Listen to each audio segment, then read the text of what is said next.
자, 안녕하세요, 여러분. 특급입니다. 지난번에 이제 왕자의 게임이 스타트 된다는 거, 윈터 이즈 커밍, 그죠?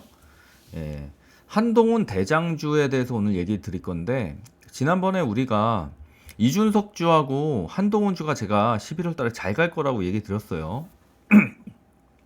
그리고 이준석 주는 실제적으로 잘 갔고, 굉장히 큰 익절들을 우리 방에서 다 했습니다. 자, 다음이 이제 한동훈 대장주인데, 이 영상들은 다 공개방에 얘기했던 거예요. 이준석 주 제가 굉장히 여러 번 말씀드렸었고, 그다음에 한동훈의 노을, 우리가 이제 대장주라고 생각하고 잡아왔죠. 그 주식도 많이 올랐습니다. 자, 그러면 11월 지금 중순이 넘어갔는데, 그러면 다음 주부터 또 부각이 될 만한 한동훈 대장주들이 어떤 것들이 있는지 한번 체크해보고, 왜 한동훈 주가 올라갈 수밖에 없는지에 대해서 얘기를 드릴게요. 그 준스톤 주는 이제는 꺾인 거예요. 제가 이제 고점에서 여러분들한테 매도하는 게 좋겠다라는 그런 조언을 드렸었는데, 우리 방분들은 뭐 로스컷 거의 대부분 했거나 아니면 거기서 그냥 익절 컷이 다 됐을 겁니다. 1차 목표가 도달했어요. 그러면서 다 익절 됐을 텐데, 제가 그리고 이준석 주는 당분간 보지 말라고 말씀드렸습니다. 한 번의 펌핑이 있을 거라고 그랬는데, 여러분 그거에 대해서는 제가 그런 말을 할 때 어떤 의미인지에 대해서도 한번 뒤에서 얘기 드릴게요. 자, 왕자의 게임 스타트! 이게 이제 왕자의 게임이라는 유명한 HBO의 그 블록버스터 시리즈죠. 우리나라에서도 팬들이 엄청 많습니다. 얘들이 한 말 중에 되게 유명한 게 이제 Winter is coming. 그래가지고 이제 겨울이 오고 있다. 그런 얘기를 지금 하고 있고, 세계 경제에 겨울이 왔었죠. 근데 지금은 이제 봄이냐? 아닙니다. 여전히 겨울입니다. 여전히 겨울이고, 그럼 지금의 주가 지수들, 나스닥이나 이런 것들의 상승은 왜 그런 것이냐? 뭐 그거에 대해서 뭐 깊숙이 들어가면 할 말은 많지만 의미가 없어요. 지금은 제일 중요한 게 뭡니까? 한동훈입니다. 봅시다. 한동훈은 제가 생각했던 것보다도 더 스마트한 정치는 맞아요. 자, 참고로 혹시나 오해할까봐 저는 민주당 지지자도 아니고요. 그리고 국민의힘 지지자도 아닙니다. 둘 다 싫어하는 정치에 대해서 여러분들 생각보다 제가 굉장히 정치에 대해서 잘 알고 있는 사람 중에 하나입니다. 제가 실질적으로 양당은 다 도와줘 봤어요. 자, 별의 순간이 다가온다. 자, 이 얘기 누가 했던 거예요? 윤석열 대통령을 두고 누가 했던 겁니까? 김종인 예전 위원장이 했던 말이죠. 김종인이 결국에는 우리나라에서는 뭐 정치적으로 봤을 때 해안을 가지고 있는 사람 중에 하나다라고 말을 할 수가 있어요. 한동훈 씨가 별의 순간이 다가온 건지 이제 한번 봅시다. 아직은 이런 얘기예요. 별의 순간은. 예. 자, 일단 내달 초에 개각을 하게 될 거예요. 내달 초. 그러니까 12월 초죠. 그러면은 여러분 우리 주식하는 사람들이니까 주식하는 사람들 입장에서는 다음 주 지나면 다다음 주에 바로 12월 달로 넘어가네. 이걸 일단 먼저 주목을 해야 됩니다. 그럼 이 2주 동안 주가는 기대감에 오르는 거예요. 아시겠죠? 주가는 기대감에 오르고, 그 기대감이 현실화됐을 때 어떻게 해야 돼요?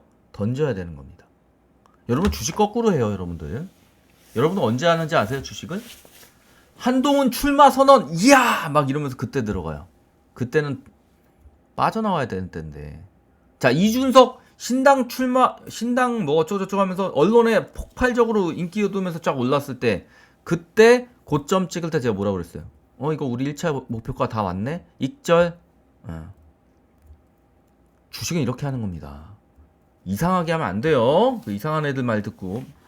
자, 그래서 법무부 장관의 박성재 등이 검토되고 있어요. 그래서 법무부 장관 후임 인선이 스타트됐고, 12월 예산 정국이 마무리된 직후에 개각이 단행될 가능성이 높습니다. 그럼 12월 초에요, 그게. 자, 그래서 12월 초로 예상이 되고, 그러면은 7개 부처의 장관들이 바뀔 거라는 얘기들이 돌고 있습니다. 뭐 국토부도 바뀔 거고 기획재정부도 바뀔 거고 이런 얘기들이 많이 들리고 있어요. 자, 추경호 부총리, 그 다음에 원희룡 국토부 장관, 한동훈 법무부 장관, 요 세 명은 이번 선거에서 또 총선에서 아마 열심히 뛸 사람들 중에 될 겁니다. 그래서 제 생각엔, 자, 원희룡 씨는 아마도 그 선거와 관련된 그 감각이 굉장히 뛰어난 정치인이에요. 굉장히 똑똑한 정치인 중에 하나고, 뭐 그 정치인에 대해서 뭐 그냥 똑똑하다는 팩트 정도만 제가 체크하겠습니다. 뭐 이제 제가 뭐 개인적인 감정이나 이런 것들 전혀 없어요. 또 이제 괜히 또 이제 민주당 지지자분들이 또 이상한 얘기 하시면 안 됩니다, 저한테. 자, 그래서 봅시다. 저 객관적 평가하는 거예요. 자, 원희룡 씨가 아마도 제가 보기에는 이번에 장관 물러나면서 제가 생각하기에는 선대위원장급으로 활동하지 않을까. 예, 저는 그렇게 봅니다. 한동훈 씨는 선대위원장으로 참가하진 않을 거예요. 만약에 이제 제가 생각하기에는 이번에 아마 국회에 뭐 나설 거로 보이는데, 그쵸?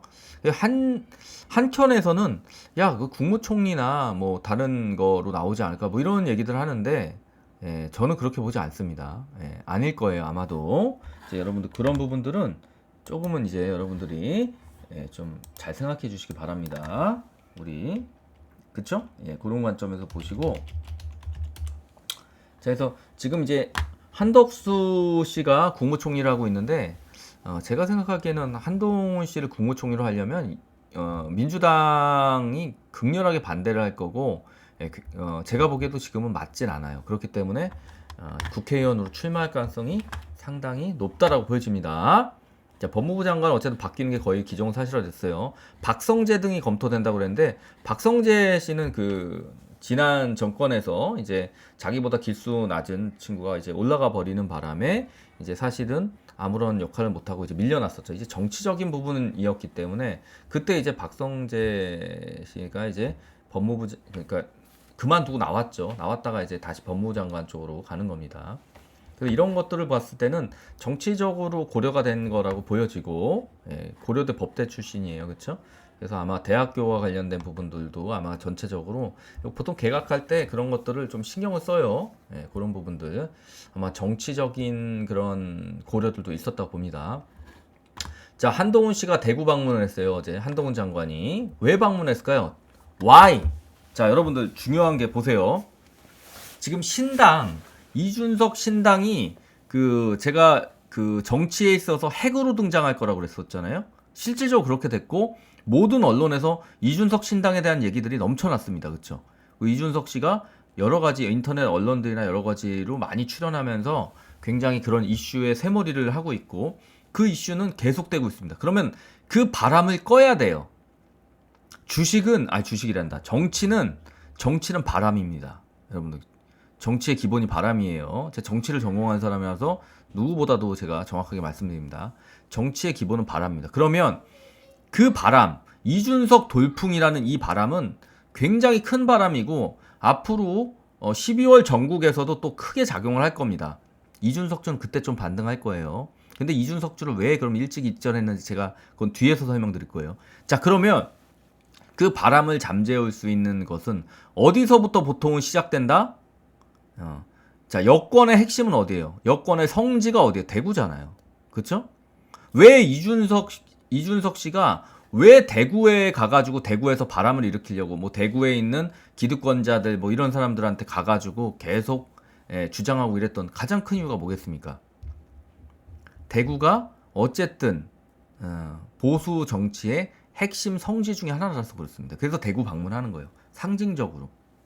그래서 대구 시민의 선택을 받으면 그 정치인이 클 수 있다는 그런 것들에 대해서는 좀 정설화되어 있습니다. 그래서 한동훈 씨가 대구 방문을 했어요. 그래가지고 한동훈 씨가 가서 이제 기자들은 뭐 바라보고 간 거예요? 한동훈 입 바라보고 간 거예요. 뭐라는 얘기가 나오길 바랬어요?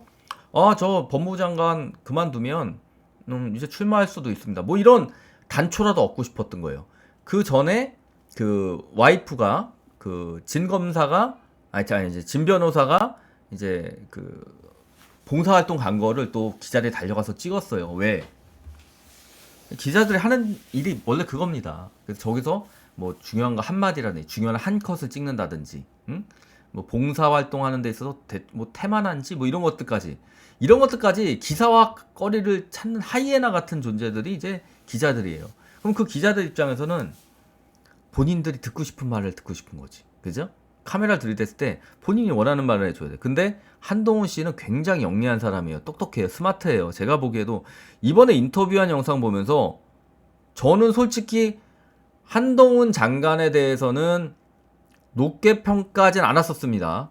지금까지는. 여러분도 아실 거예요. 너 민주당에서 그런 거 아니야? 저 민주당 아닙니다. 국힘당도 아니에요. 그럼 다 알 겁니다. 자, 근데 이번 한동훈 장관의 인터뷰 보면서 이 친구 물건인데? 이런 생각이 들었어요. 자, 왜 그런 생각을 제가 했을까요? 굉장히 스마트한 사람입니다. 네.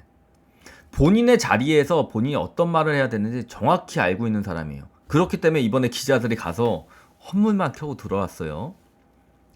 자, 한동훈 장관이 말을 굉장히 잘하는 언변에 뛰어난 사람이라는 거는 이미 다들 알고 있습니다.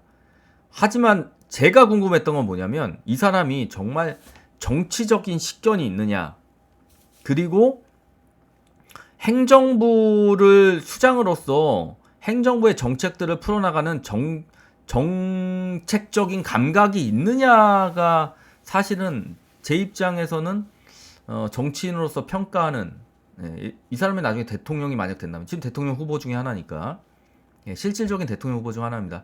여권과 관련해 가지고 여권에서는 인물이 없어요. 지금 나올 만한, 뭐 그 중에 하나입니다. 한동훈 씨가. 그래서 최근에 여론조사한 걸 보면 대통령과 관련된 차기 여론조사 잠깐 보여드릴게요.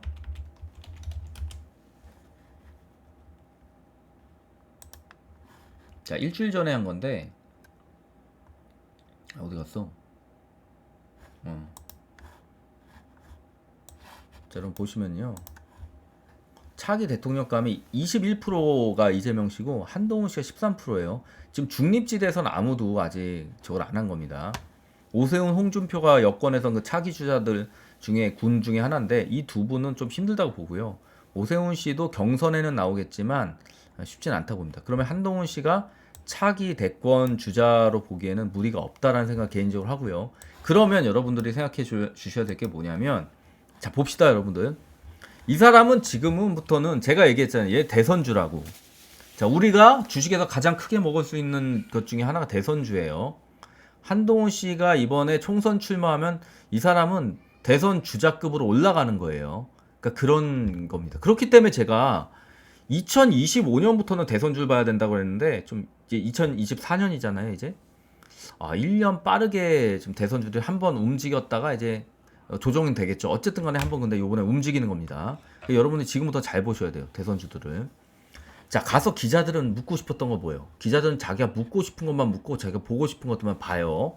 그래야 기사거리가 되니까.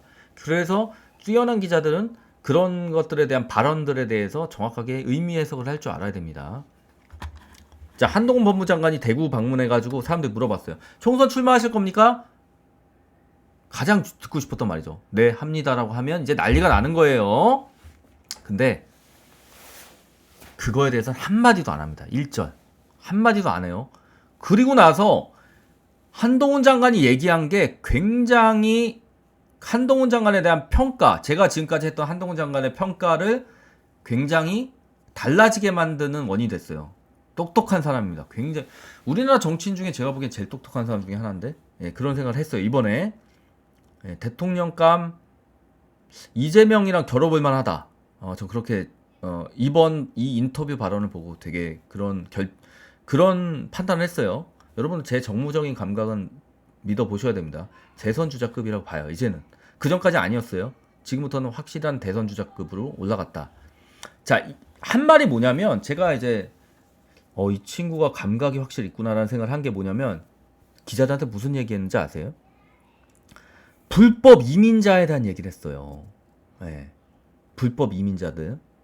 제가 우리나라 정치인들에 대해서 굉장히 욕한 이유가 뭐예요? 민주당이든 국민의힘이든 굉장히 욕한 이유.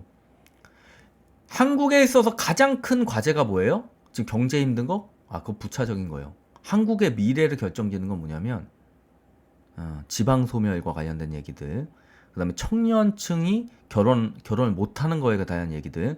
그 결과로 출산율 0.7에 대한 얘기들. 2명이 결혼해서 0.7을 낳는 전 세계에서 아무도 없는 우리나라만 유일한 가장 심각한 단계에 이르러 있는 국가입니다. 한국인들은 소멸해 가는 거예요. 우리나라에서 점점. 그걸 누가 채워주느냐. 그쵸? 그럼 그 미래에 대해서 고민하는 사람들이 나와야 되는데, 그쵸? 그거에 대해서 고민하는 사람을 봤네. 그게 한동훈입니다. 보세요. 불법 이민자들에 대한 공식을 바꾸고 있다. 어떻게 하냐? 승급제를 도입하겠다. 들어온 사람 중에서 한국에 잘 적응하는 외국인에 대해서 승급제를 적용하겠다는 거예요. 지금 뭐예요? 우리나라에서 잠깐 들어서 돈 벌어가지고 해외로 나가고 다시 이런 것들 혹은 불법 체류하면서 우리나라 그 인력 시장에 있어서 약간 암적인 존재가 되고 뭐 세금도 안 내고 이런 존재가 되는 이제 그런 분들. 근데 우리나라에서 애를 낳고 어쨌든 결혼도 하고 막 이런 지금 여러 가지 일들이 발생을 하면서 한국민들로 슬슬 편입돼야 되는 거에 대한 고민을 해야 되는데 그게 전 정권에서도 안 됐고 이번 정권에서 이제 시작을 한 겁니다. 그걸 한동훈 씨가 하고 있는 거예요. 근데 이게 뭐가 중요하냐? 이 사람이 지금 만들고 있는 게 이민관리청이라는 걸 만들고 있어요. 출입국 관련된 이민관리청. 이거를 이제 놓는 겁니다. 근데 이거를 하기 위해서는 노동부하고 법무부하고 여가부에서 이거에 대한 통합 관리를 해야 돼요. 근데 그거를 이제 지금 하고 있는 겁니다. 한동훈의 진가가 드러난 거 제가 좀 감탄한 부분이 이 얘기를 합니다. 자, 노무현 대통령께서 저는 이 말이 나오고 깜짝 놀랐어요. 아니, 여권 차기 대선 주자가 야권에서 거의 성직급인 노무현 대통령 건드려? 너 큰일 났다. 한번 딱 봤는데 노무현 대통령께서 지금 제가 추진하고자 하는 이민청을 추진한 적이 있습니다. 굉장히 스마트한 발언이네. 자, 왜? 노무현 대통령이라는 사람에 대한 그 지금 평가는요, 후대가 평가해야 되는 건데, 그때 당시에는 노무현 대통령 욕한 사람들이 굉장히 많았어요. 그쵸? 언론 플레이도 마찬가지였고, 심지어 열린우리당에서도 그런 나쁜 얘기들이 많이 나왔었죠. 그랬는데, 노무현 대통령이 굉장히 잘한 정책이 많습니다. 지나고 나면, 그러니까 10년이나 20년, 30년을 바라보고 우리 국가에서 가장 필요한 정책들을 했던 사람이 노무현 대통령이에요. 뭐 이거에 대해서 뭐 야 특검 너 너무 그 사견이 들어간 거 아니냐? 아닙니다. 제가 정책 분석하는 사람이고, 그쵸? 뭐 제 얘기를 굳이 할 필요는 없고. 자, 그럼 여러분 봅시다. 노무현 대통령이 추진했던 것 중에 가장 중요했던 건 행정수도 옮기려고 했던 거. 그게 지금의 수도권 과밀화를 지금 해서 모든 젊은이들이 좀 수도권에서 새빵살이하게 만드는 그런 이제 정책들이 이제 쫙 나왔는데 지금 이제 MB 때부터 그런 정책이 만들어진 거예요. MB 그다음 박근혜 그다음 그거를 뒤집어야 할 문재인은 똑같이 했죠. 그래서 그렇게 이제 정책적으로 봤을 때는 그다음 윤석열 그대로 이어진 거죠. 윤석열 대통령으로. 그러면은 이제 여러분 어떻게 되는 겁니까? 서울만 과대해지는 거예요. 지금 여권이 잘못하고 있는 것 중에 가장 큰 게 메가 서울 뭐 이런 소리 하고 있는데 말도 안 되는 소리. 지금 서울은 축소되고 그 기능들이 지방도시들로 분산돼서 지방도시들 키워야지. 안 그러면은 그 지방들 다 인구 소멸되는데. 인구 소멸이 얼마나 심각한지 아세요? 그래서 지방 거점들을 키워야 되는 전략으로 가야 되고 수도권에 더 이상 공장이나 이런 거 못 짓게 해야 됩니다. 그런 것들이 전혀 안 되고 있어요. 그러니까 멀리 내다보고 정치한 사람이 없다는 얘기입니다.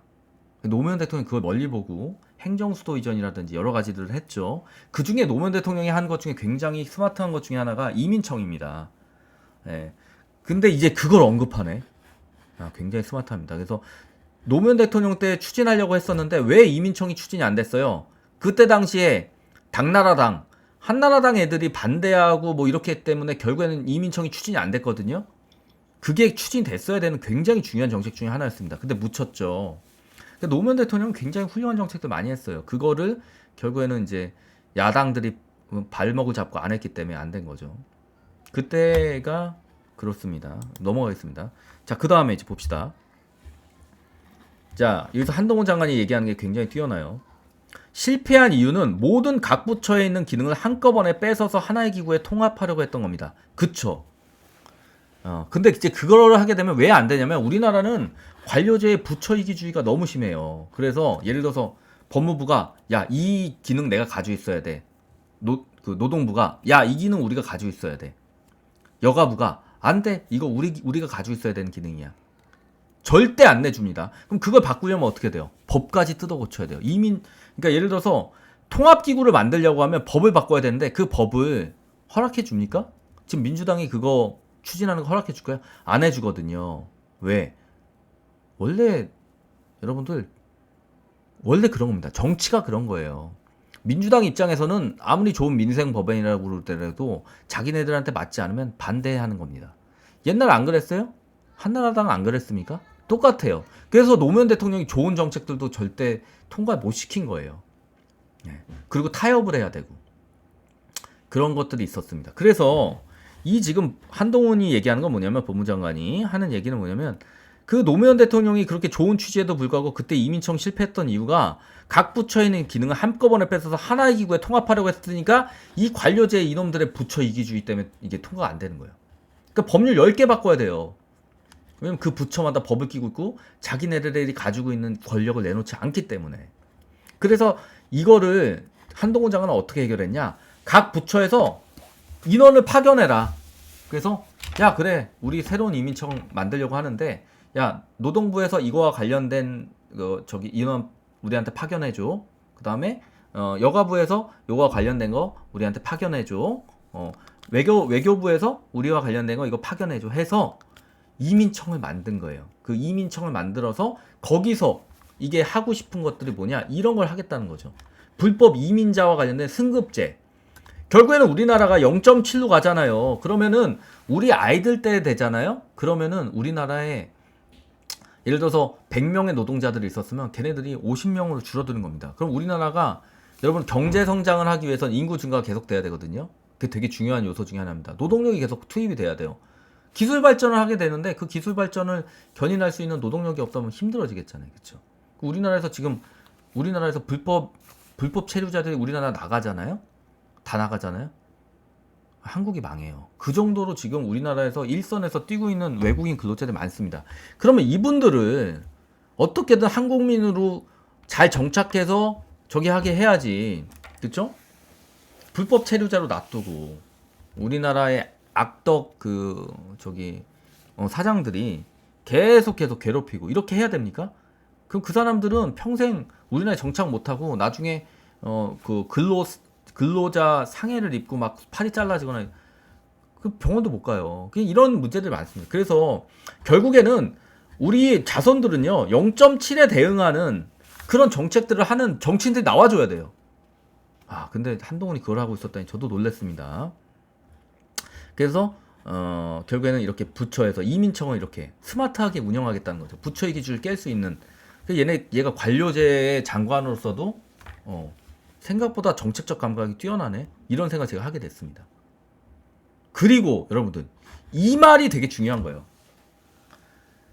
여권에서 핵심 금지어 중에 하나인 노무현 대통령께서, 야, 이게 나온 거 보고 너 대선 주자 맞구나, 한동훈 너는 대선 주자 맞아, 제가 인정했습니다. 자, 여권의 핵심 성지인 대구 한복판에서 정치적인 발언은 일체 안 하고 자신의 정책적인 식견에 있어서 굉장히 뛰어나다는 걸 보여주는 이 발언, 기자들 하나도 안 받아 적었어요. 이 이슈가 돼서 제대로 된 기사가 나왔습니까? 하나도 안 나왔죠. 기자들이 바라보고 있었던 건 뭐예요? 한동훈이가 총선 출마할 거냐, 이 말을 기다리고 있었는데 그 말을 한마디도 안 했습니다.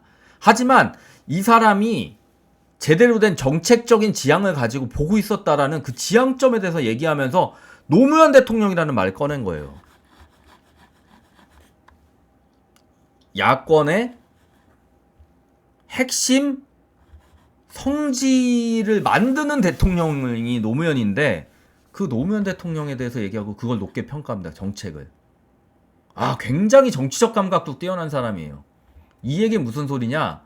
노무현 대통령의 그런 정책적인 부분의 우수성과 노무현 대통령에 대한 향수를 가지고 있는 사람한테 이 차기 여권의 대선 주자가 될 사람이 높게 평가하면서 그 얘기를 하고, 노무현 대통령이 그런 취지는 좋았지만 거기에서 실패했던, 이거를 보고 제가 무슨 생각을 했냐면, 이 사람 정도면은 나중에 야권하고도 어느 정도 본인의 정책적인 지향이 맞으면 타협해서 뭔가 할 수 있는 능력은 되는 그 정도의 식견은 가진 대통령이구나라는 생각을 했습니다. 그래서 제가 보기에는 삼국지에서 조조가 굉장히 뛰어난 인물이거든요. 한국에서는 그 조조급 되는 사람이 딱 한 명 있어요. 그게 바로 누구다? 이재명이죠. 네, 이재명이에요. 그러면 한동훈은 어떤 정치인이 될 거냐? 이거에 대해서 제가 한번 생각을 해보면, 자, 여러분 이거 주식 방송이에요. 정치 방송 아닙니다. 하지만 여러분 주식하기 위해서는 이런 식견들이 있어야 돼요. 여러분들 그걸 길러주려고 하는 말이에요. 자, 삼국지에서 한동훈은 여러분 유비 나올 것 같죠? 유비 아닙니다. 유비 아니에요. 사마이 같은 친구예요. 사마이. 예. 조조 밑에 있었던 사람이 사마이예요. 그럼 야 그러면은 너 이재명 밑으로 보내는 거 아니냐? 그건 아닙니다. 사마이가 나중에는 실질적으로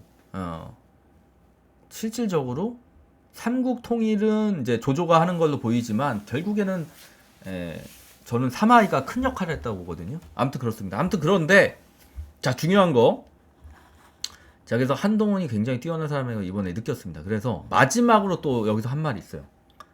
강조드리지만 대한민국 국민을 위한 겁니다.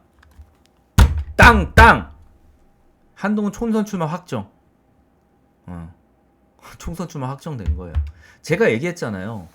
그 5월 달인가 신평시 굉장히 그 여권에서는 가장 정보망이 뛰어난 사람, 그 사람이 한동훈하고 윤석열 대통령이 얘기를 나눈 것 같다. 근데 한동훈이 총선 출마 안 한다는 의사를 표현한 것 같다. 그런 식으로 그랬을 거라는 썰을 얘기했었어요. 맞는 얘기일 겁니다. 한동훈 씨 그때는 그랬는데 그 다음에 최근에 얼마 전에 제가 한동훈 씨가 발언한 거 두고 이건 총선 출마 맞다 얘기를 했던 적이 있어요. 그게 언제였어요? 얼마 전이었어요. 얼마 전에 그때는 이제 한동훈 대선 출마에 대한 총선 출마에 대한 얘기가 확정이 안 됐을 때예요. 그때 제가 무슨 얘기 들었어요? 한동훈이가 발언한 걸 딱 보니까 총선 출마 얘기다. 왜? 그때 한동훈이 무슨 얘기했냐면 자기는 어떤 상황이 어떤 상황적인 상황에 자기한테 직분이 주어지면이라는 말은 생략됐어요. 제가 생각하기엔 생략됐는데 그 말을 하고 자기는 그 상황에 맞게 그 운명을 받아들이는 그런 의미로 얘기를 했어요. 그 얘기는 무슨 소리냐? 지금 여건이 어떻게 흘러가고 있어요? 자, 준스톤은 신당을 만들어서 나가기로 돼 있고 그 준스톤 신당이 분명히 중도층을 얼마간 가져갈 걸로 봐요. 그리고 총선은 이미 제가 얘기했잖아요. 국민의힘은 무조건 참패할 거다. 굉장히 참패할 거다. 그러면 그 참패의 폭을 줄일 수 있어야 되는데 그 참패의 폭을 줄일 수 있는 건 신당이 어느 정도 좀 실수를 해야 되고, 두 번째로는 뭐예요? 한동훈이 어떤 역할을 해주냐. 대중적으로 가장 인기 있는 정치인 중에 한 명이기 때문에 그래서 한동훈을 여권에서 결국에는 출마를 시킬 거다. 그런 상황적인 상황에 놓인 겁니다. 그리고 한동훈 씨가 대구에서 이제 이 얘기들을 하면서 이런 부처의 기능을 한꺼번에 통합해서 이민청을 만들고 그 다음에 그 이민청에서 이런 불법 이민자 공식을 만들어서 이런 것들을 제도를 스마트하게 만들어서 0.7에 대응할 거다라는 얘기들을 하고 나서 마지막으로 한 말이 뭐다? 이겁니다. 강조드리지만 대한민국 국민을 위한 겁니다. 자기는 대한민국 국민을 위해서 정책적으로 이렇게 노력을 하고 있다라는 걸 어필을 하면서 너희들에 대한 대답은 못 해주지만, 내가 출마할 거라는 거에 대한 대답은 못 해주지만 나는 대한민국 국민을 위해서 일하고 있는 사람이다라는 걸 강조한 거예요.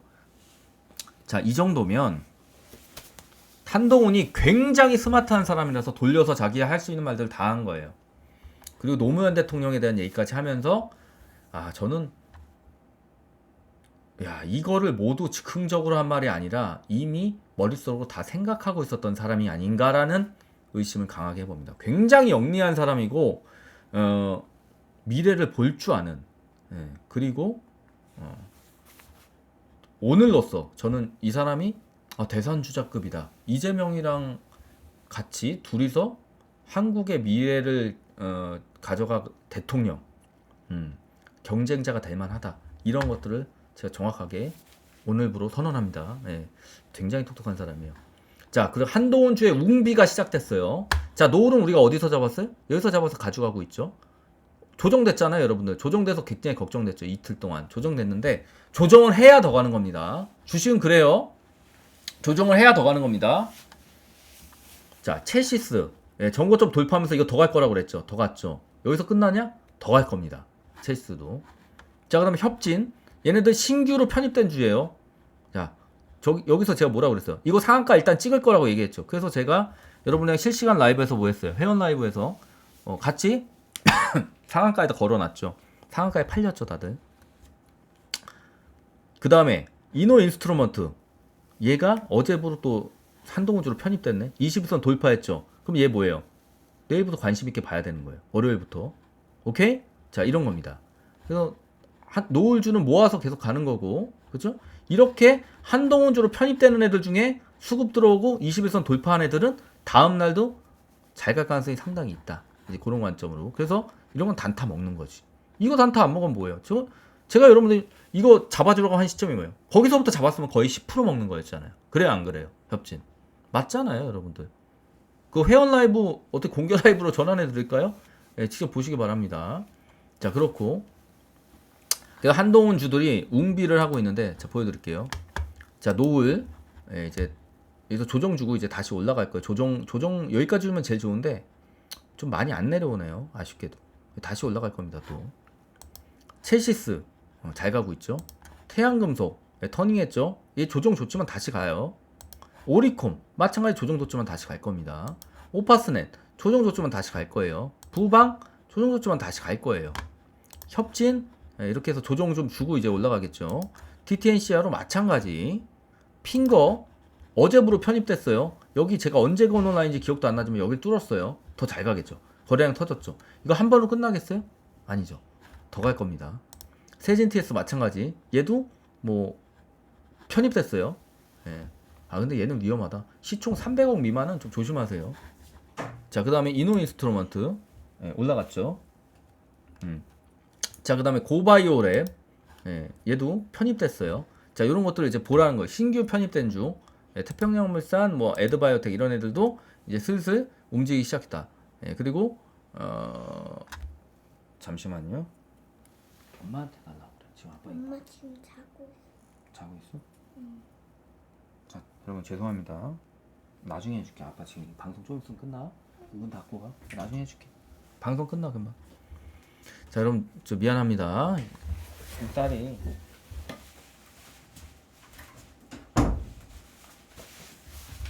저기 난입할 때가 있어요. 방송 사고입니다, 사실은. 유튜브가 좋은 게 이 방송 사고가 나도 여러분들 이해해 주시니까. 이게 공중파에서 이런 일이 일어났으면 어떻게 됐겠어요, 여러분들. 그죠? 아마 저를 여러분들이 앵커에서 퇴직시켰겠죠, 그죠? 자, 한익스프레스 뭐 이런 거, 뭐 이런 것들 있고. 자, 그러면 이제 삼보산업 얘기 드릴게요. 삼보산업을 저희가 여기서 잡아가지고, 그쵸? 여기서. 제가, 여기서 잡았죠, 여기? 요 라인에서 잡았어요, 하여튼.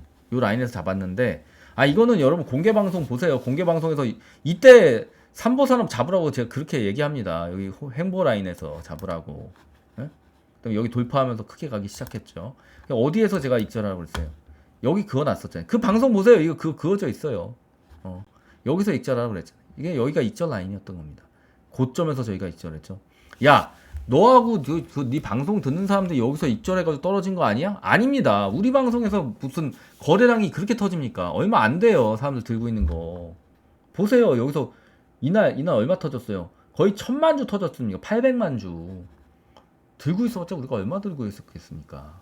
그런 이상한 얘기들 하지 마세요. 자, 그래서 제가 이때 익절하고, 아니면 그 다음날이라도 꼭 익절하라고 그랬는데 제 말 안 들으신 분도 어떻게 됐어요? 지금 여기까지 내려왔잖아요. 특급님, 그러면은요, 그 삼보산업 이제 신당 선언하고 그러면 다시 올라가지 않을까요? 제가 이런 데서 입절해야 된다고 하는 이유가 뭐냐면 신당 선언이 이제 12월 달에 있을 거라고 그랬잖아요. 그러면 이 조정을 어디까지 주고 터닝할지 우리가 모르잖아요. 그럼 그때 올라봤자 여기서 턴 거에 근처까지 안 갈 수도 있습니다. 그러니까 쌍봉까지 만들어주면 그 사람들이 성공하는 건데 쌍봉 그때 돌파할 거냐? 아예 돌파 못 한다는 얘기죠. 쌍봉까지 못 가고 여기까지 빠졌다가 올라가면 어떡할래요? 그러면 1,500원까지 올라오는 게 최고로 올라오는 겁니다. 무슨 말인지 아시겠죠? 그러니까 이런 자리에선 털어주는 거예요. 제 얘기 안 들으신 분들 좀 손에 크게 봤을 겁니다. 넥스타에도 제가 뭐라고 그랬어요? 여기다가 로스컷 걸고 보라고 그랬잖아요.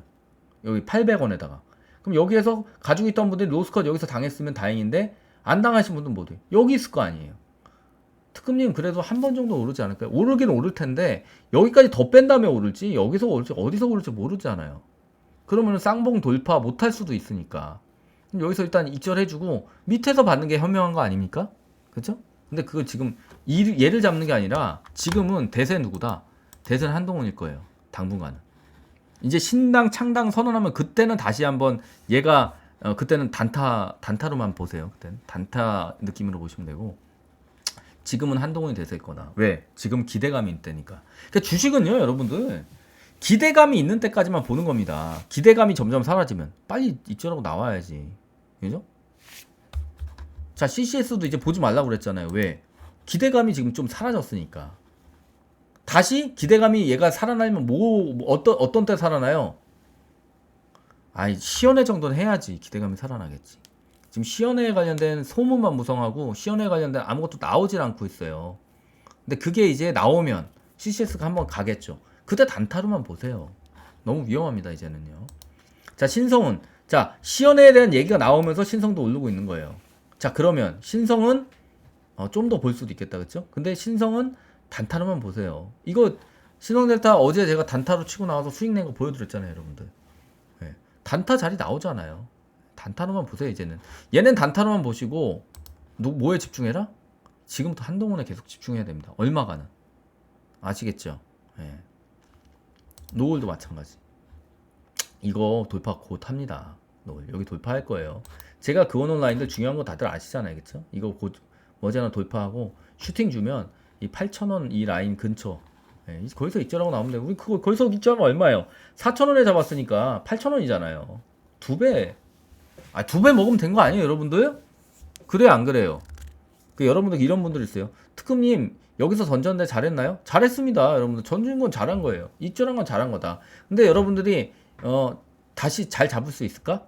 네, 그건 여러분들이 고민하시기 바랍니다. 노을은 제가 그랬잖아요. 아직 이 시세 안 끝났다. 걱정하지 말고 좀 기다려라. 그죠? 자, 여러분 다 됐죠? 그죠? 주식은 대응이 8알이에요. 주식의 80%는 대응이 제일 중요한 거예요. 여러분이 주식에서 왜 돈을 못 얻고 끝나냐? 입절해야 될 때에서 입절 못하고 손절해야 될 때에서 손절 못하니까 주식을 못하는 거예요. 그게 진리입니다. 이거보다 더 정확한 표현은 없어요. 준스톤주를 제가 고점에서 입절시킨 이유 뭐예요? 로스컷 입절컷 걸어놓으라고 했잖아요. 지금에 오니까 다들 아시겠죠? 이런 거 보니까. 응? 넥스타이도 마찬가지. 여기서 왜 제가 입절컷 걸어놓으라고, 로스컷 왜요? 800에다 걸어놓으라고 했어요. 이해되시죠, 이제? 저 때는 뭐라고 그랬어요, 저한테 또. 일부 분들이, 야, 아직 더 갈 수 있을 것 같은데, 난 더 가져갈 거야. 그분들 지금 후회 안 해. 하잖아요. 응? 하잖아요. 그죠? 제가 왜 여기에서 입절 권유했고, 왜 여기에서 로스컷을 걸라고 그랬고, 네. 더 보실 분은 로스컷 반드시 걸어야 된다고 얘기했죠. 넥스타이 제가 그 얘기 했는지 안 했는지 찾아보세요. 그죠? 지나고 보면 깨닫게 되는 특급의 처방전들 이해가 되시죠? 뭐 더 이상 무슨 사족이 필요합니까? 여러분들 저런 이런 거 한두 번 본 것도 아니고 수백 개를 지금 보고 있는데, 그쵸? 이미 저는 검증된 사람이잖아요. 그럼 검증된 사람 말을 가능하면 믿고, 그 다음에 여러분들이 판단은 여러분들이, 결정도 여러분들이. 하지만 그 결정이 제 조언과 벗어나면 심각하게 고민을 해보시는 게 좋습니다. 그리고 제가 로스컷 걸고 손절하라고 하는 데 있어서 여러분들이, 특급님 저는요 손절 너무 못하겠어요. 손절을 하게 되면 금방 오를 것 같고, 그런 조바심을 버리세요. 그런 정신을 무슨 주식을 합니까? 아, 그런 정신을 무슨 주식을 해요? 쳐낼 때는 확실히 쳐내고, 그 다음에 익절할 때 정확하게 익절하고, 이렇게 해야 자산이 쌓이는 겁니다. 아, 여러분들 거기 로스컷에서 로스컷 해도 밑에 더 내려와요. 그럼 나중에 잡고 싶으면 더 밑에서 잡으세요. 여러분들 자유 아닙니까? 자, 여기서 마지막으로 여러분들 특강 공지 한번 드립니다. 자, 우리 방에 이제 지금 계속 특강, 지금 계속 여러분들이 신청 많이 해주고 계세요. 벌써. 오늘 공지 올렸는데 벌써 오늘 많이 신청해주고 계신데, 이미 그리고 제가 이 특강 공지를 빨리 올린 이유가 뭐냐면, 여러분들이 지금 계속, 여러분들 계속 지금 저한테 그 단타 특강 막 입금을 막 하면서 지금 단타 특강 신청을 하고 있어요. 근데 그분들한테 더 혜택을 주려고 빨리 지금 제가 특강을 지금 이거 목차 바로 만들어가지고 여러분들한테 이거 지금 이제 자료도 다 못 만들었어요. 근데 어쨌든 11월 25일 날 강인합니다. 그 일자는 거의 지킬 거예요. 자, 그래서 선긋기 특강을 할 거고, 이 내용들은 주식 파동에 대한 기본적인 이해, 어떤 식으로 이행해야 되냐, 봉에 대한 이해, 매집봉이 뭐냐고, 그죠? 그래서 영망치봉이 뭐냐, 전고점 봉하고 전고점 터치 안전마진 이론이 뭐냐, 이 봉에 대한 이해에 대한 심화를 할 거예요. 이 기본은 기초 강의에도 있고 기본 강의에도 있고 저기 단타 강연에도 있어요, 내용들은. 근데 그거에 대한 심화 내용을 할 거고, 그 다음에 그걸 바탕으로 해서 이 봉들과 봉을 이어주는 선긋기에 대한 기본을 가르칠 겁니다. 거래량을 모르면은 이 선긋기를 할 수가 없어요. 그래서 그런 것들이랑 대량 거래량 터지는 이유하고 대량 거래에 대한 분봉 분석하는 이유, 분봉 분석하는 방법, 그럼 대량 거래량 터지는 두 가지 패턴 분석, 죽는 놈하고 사는 놈이 달라요. 그거 제가 말씀드릴 거고, 횡보 라인에 대한 이해, 왜 주식이 횡보하는지, 그 주식 횡보의 끝이 천당 혹은 지옥인 이유, 이거를 스윙주하고 단타주 다 나눠서 볼 겁니다. 실전 사례를 볼 거고, 단타에서 그 다음에 라인 긋기를 실전적으로 할 거예요. 그래서 단타에서 라인 긋기 중요한 이유랑 단타 라인의 핵심이 박스권 만들어 놓는 것이고, 그런 그 단타 라인의 종류 및 핵심 라인들 보여줄 거고, 선긋기 특강에서 실전 종목 체크하는 거, 스윙주 선긋기 어떻게 하는지, 단타주 선긋기 어떻게 하는지, 그 실전 종목들 바탕으로 해주고 그 결과들 어떻게 됐는지 보여드릴 거예요. 마지막으로 보너스로 호가창 분석, 실제 어떤 식으로 호가창을 분석하고 바라봐야 되는지, 이런 내용들 할 겁니다. 여러분, 이 목차만 보셔도 너무 재밌죠. 그리고 우리 방에서 보시면은 그 큰 금액으로 하시는 분도 많고 고수분들도 많은데, 이거 목차만 봐도 여러분 마음이 되게 설렐 겁니다. 그래서 이제 제가 많은 분들이 들을 수 있게 패키지를 짰고요. 이번에 신규로 들어오신 분들도 꽤 돼요. 그분들을 위해서 신규 통합 패키지, 여러분들이 제 강의에서 반드시 들어야 될 거, 11월 기본 특강, 끝장 특강은 이런 패키지 듣는 분들은 추가 금액만 내시면 돼요. 11월에 이거 신청하신 분들이 있어요, 이미.